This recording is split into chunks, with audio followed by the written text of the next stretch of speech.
Welcome back, everyone, to the Brian Crombie Radio Hour. I wanted to follow up on the interview with Alexander Lanoski about an insular America and talk about what Canada needs to do as we embark on this federal election campaign. And clearly, you're going to be hearing some of these issues from different political parties.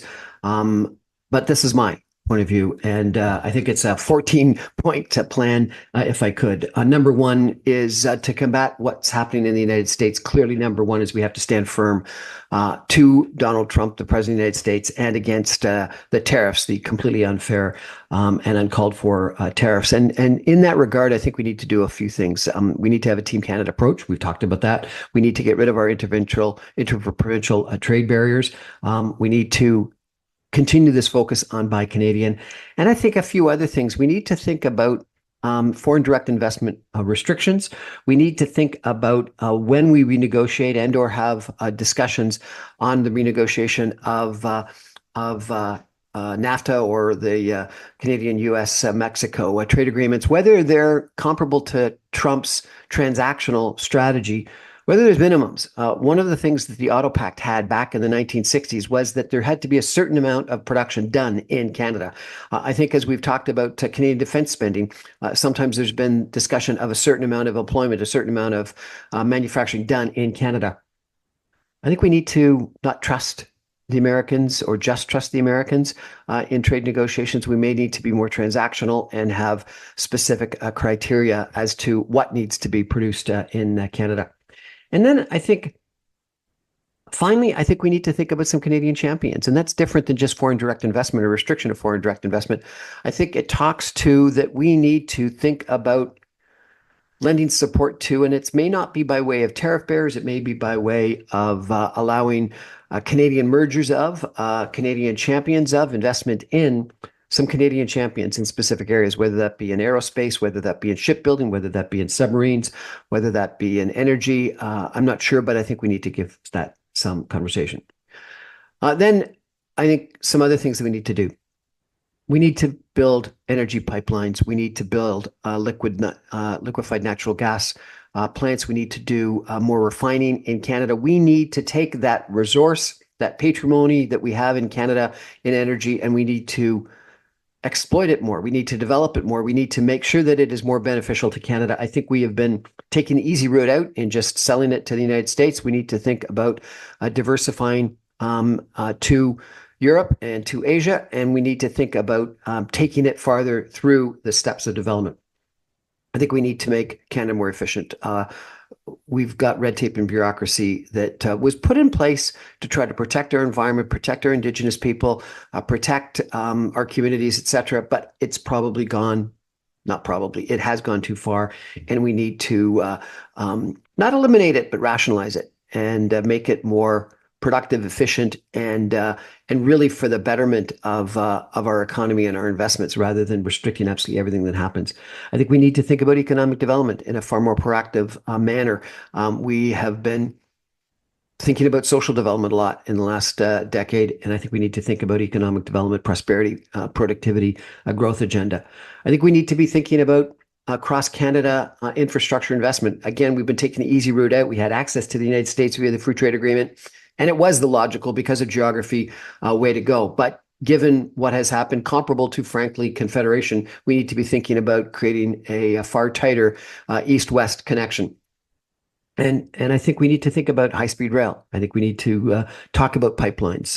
We can't have our energy going through Michigan and Wisconsin coming into Ontario. It should be coming through Canada, north of Superior. I think we need to be thinking about Canadian energy grids. I think we need to be thinking about highways, such that transportation can exist amongst Canada in a far easier manner. We need to think about trade diversification, and the Canadian government plays a role in that, but Canadian business has to play a major role in that.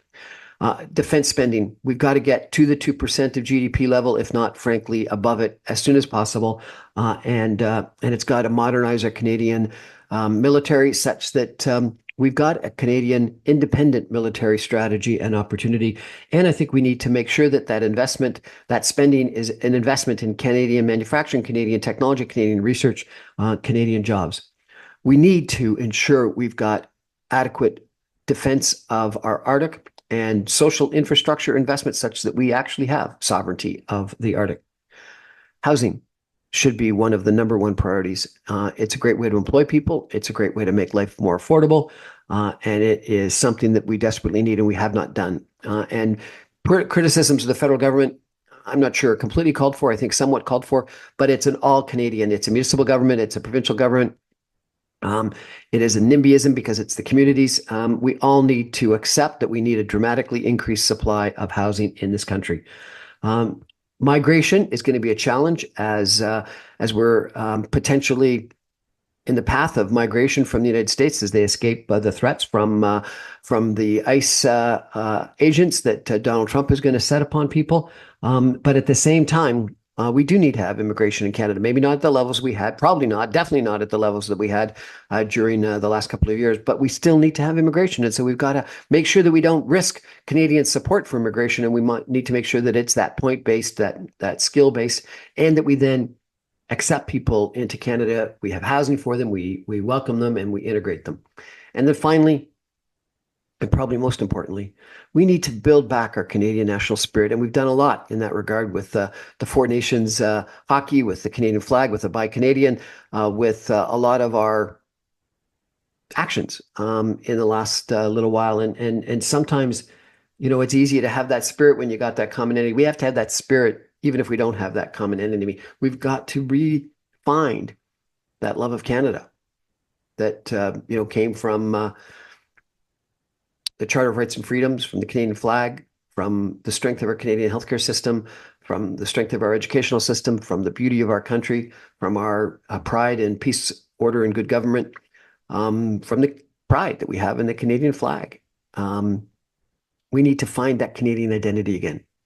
Anyway, a couple of my thoughts as we, number one, consider what Alexander was talking about in regards to this insular America. When we think about the Canadian election that we're currently in, and I'm going to have a really good conversation tomorrow with a gentleman that's talking about the defense of Canada and how we've got to invest in our military. And then on Thursday, I've got an expert on Canadian foreign affairs. And as you think about those things, please consider my 14-point agenda. Thank you. Good night, everybody. That's Brian Crombie for the Brian Crombie Radio Hour. I'm on every Monday through Friday at 6 o'clock on 960 AM. You can stream me online at www.saga960am.ca. All my podcasts and videos are on my website, briancrombie.com. Good night.